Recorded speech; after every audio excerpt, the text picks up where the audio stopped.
Okey, ada yang bertanya, ada yang cakap ayat innahu Sulaiman itu kuat. Apa maksudnya? So kalau tanya maksudnya, bagi saya tak ada apa-apa maksud pun. Okey, dia sebenarnya tiada istilah ayat mana yang kuat, ayat mana yang tak kuat. So dia atas diri perawat tu sendiri, bagaimana amalan-amalan perawat tu sendiri. Dan saya orang kata kalaulah ayat, kalau kata dari segi kuat, bismillah pun sudah mampu untuk halau jin. Tak perlu baca ayat kursi pun. Tapi tengoklah si pembacanya tu macam mana. Kalau si pembacanya tu seorang taat agama dan sebagainya, itu sudah pasti. Baca bismillah pun jin dah bertempiaran lari. Sama juga kisah, saya tak ingat imam apa. Ada satu sakit anak diraja kerasukan. Imam tu hanya mengirimkan selipar dia sahaja. Imam tu tak sempat pergi.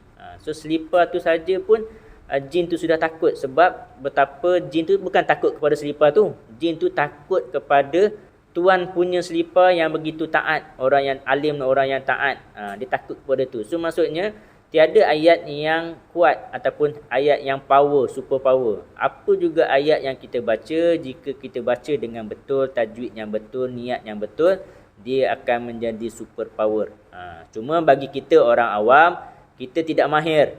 Okay, kita tidak mahir baca ayat Al-Quran, tak cukup pandai, masih belajar. So, kita bacalah banyak sikit supaya rahmat tu lebih banyak sikit. So, kalau kita baca 5 ayat berbanding dengan baca 10 ayat. So, secara manual calculation, mana yang lebih banyak bacaan sebutan huruf-huruf dia?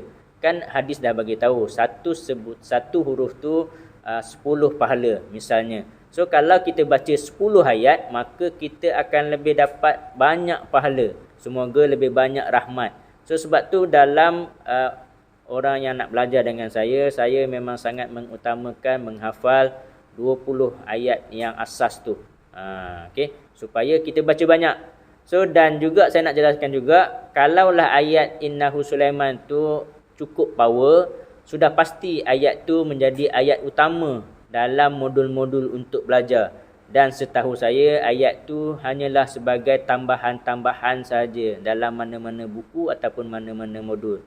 Mana-mana perawat pun dia hanya akan ajarkan 20 asas ruqyah tu sahaja.